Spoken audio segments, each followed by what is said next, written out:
Pit bull jumps out of car twice, bites people. Owner fined 200,000 new Taiwan dollars. Taiwan holds readiness drills as China conducts unprecedented patrols. Comedian Kwon passes away at 32, show cancelled. Trump administration deports hundreds of immigrants. Elon Musk could be a bridge between the US and China. Forever 21 files for bankruptcy in the US. Peruvian fisherman lost for 95 days in Pacific Ocean returns home. Picasso masterpieces go on display for first time in Iran.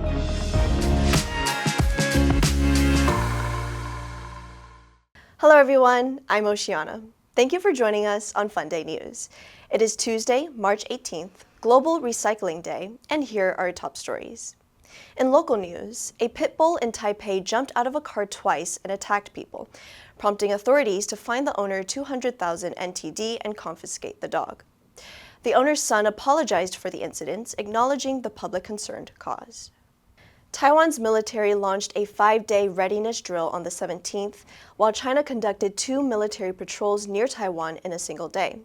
China sent 54 aircraft, with 42 crossing the median line, and warned against foreign interference. Taiwanese comedian Quan Le, known for his role in The Pig, the Snake, and the Pigeon, was found dead at 32. He missed his March 15th debut show, leaving the audience waiting for 2 hours. Upcoming performances have been canceled. And in global news, the Trump administration has transferred hundreds of immigrants to El Salvador, even as a federal judge issued an order temporarily barring the deportations under an 18th century wartime declaration targeting Venezuelan gang members. Flights were already in the air at the time of the ruling. A U.S. district judge issued the order Saturday, but lawyers told him that 2 planes carrying immigrants were already en route, one to El Salvador and the other to Honduras. In a statement on Sunday, White House Press Secretary Caroline Leavitt responded to speculation that the administration was flouting court orders. The administration did not refuse to comply with a court order. The order, which had no lawful basis, was issued after terrorist TDA aliens had already been removed from U.S. territory. The acronym refers to the Tren de Aragua gang, which Trump targeted in his unusual proclamation released Saturday. Oopsie, too late, Salvadoran President Nayib Bukele wrote on the social media site X above an article about Boasberg's ruling. Bukele had agreed to house about 300 immigrants for a year at a cost of $6 million in his country's prisons. With billionaire tech executive Elon Musk occupied with deep cuts to the U.S. government as the Trump administration slashes the federal workforce, one of the companies that helped build his fortune has reached a new milestone in China.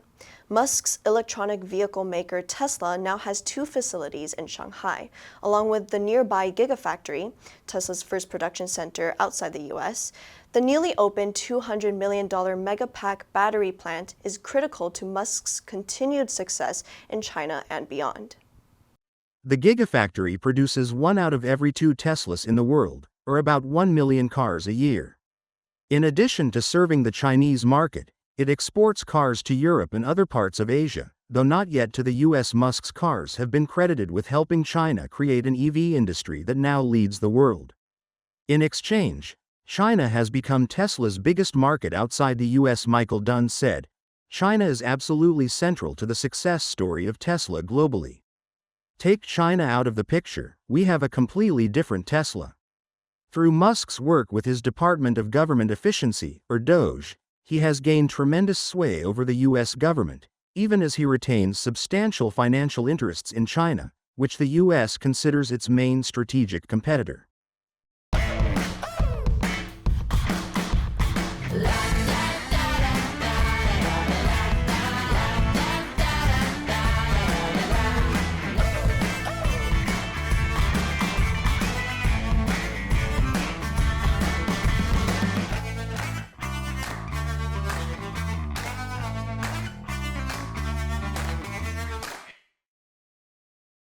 Forever 21 could be a step closer to shutting down operations in the U.S. after the brand's operating company filed for bankruptcy protection. The firm said in a statement that its stores and website in the U.S. will remain open as it begins its processing of winding down. Once a favorite of young women around the world, Forever 21 has struggled to attract customers due to rising prices and growing popularity of online shopping. The company first filed for bankruptcy protection in 2019, but a group of investors later acquired it through a joint venture. Brad Sell, the company's chief financial officer, said in a statement, "We have been unable to find a sustainable path forward, given competition from foreign fast fashion companies, as well as rising costs and economic challenges impacting our core customers." The firm stated that it would conduct liquidation sales at its stores and that some or all of its assets would be sold through a court-supervised process. Chapter 11 protection postpones a U.S. company's obligations to its creditors, allowing time to reorganize its debts or sell parts of the business. Forever 21's shops and e-commerce platforms outside the U.S. are operated by other license holders and will not be affected by the bankruptcy filing.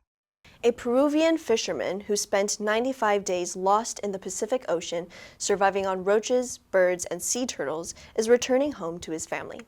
Maximo Napa set off on a fishing trip from Marcona, a town on the southern Peruvian coast, on December 7th. He packed food for a 2-week trip, but after 10 days, stormy weather threw his boat off course, leaving him adrift in the Pacific Ocean. His family launched a search, but the Peru's maritime patrols were unable to locate him until Wednesday. Dios, gracias, gracias Dios mío por darme esta oportunidad, por favor. An Ecuadorian fishing patrol discovered him about 680 miles off the country's coast, severely dehydrated and in critical condition. Napa told Reuters after reuniting with his brother, "I did not want to die. I ate roaches, birds. The last thing I ate was turtles." He said he stayed strong by thinking about his family, including his 2-month-old granddaughter, even as he survived on rainwater collected on the boat and eventually spent the last 15 days without food. "I thought about my mother every day. I'm thankful to God for giving me a second chance," he said. His mother, Elena Castro, told local media that while her relatives had remained optimistic, she had begun to lose hope. They had been hidden away in a vault for over 3 decades, but last week more than 24 masterpieces by Pablo Picasso were unveiled to the public for the first time in Iran.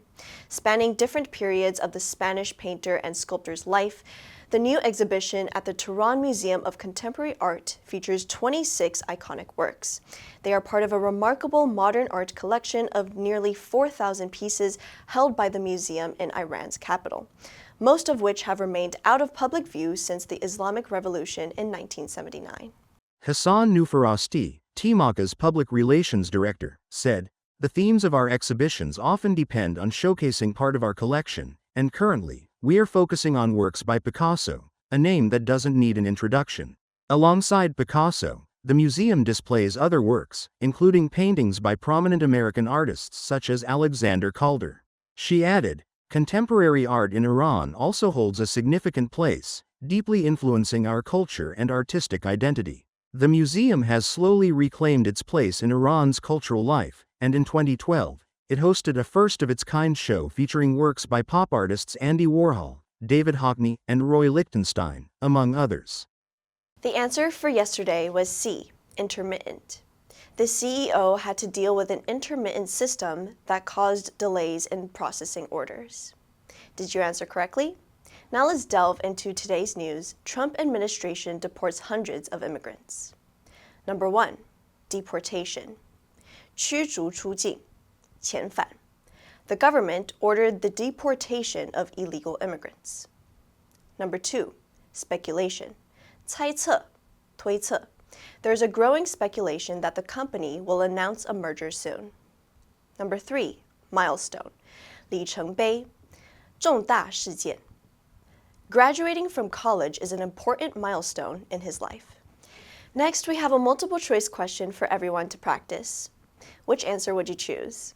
You can write your answer in the comment section, and the correct answer will be announced tomorrow. Global Recycling Day serves as a reminder to individuals, organizations, corporations, and governments that recycling is a key component of the circular economy on Earth. The day aims to highlight and recognize the crucial role recycling plays in preserving primary resources. Additionally, Global Recycling Day seeks to motivate people to take action in efforts to repair and restore global resources. And that's all for today's Funday News. Be sure to tune into Funday News from Monday to Friday and click the link below to join Funday for free. I'm your host, Oceana, and I'll see you next time.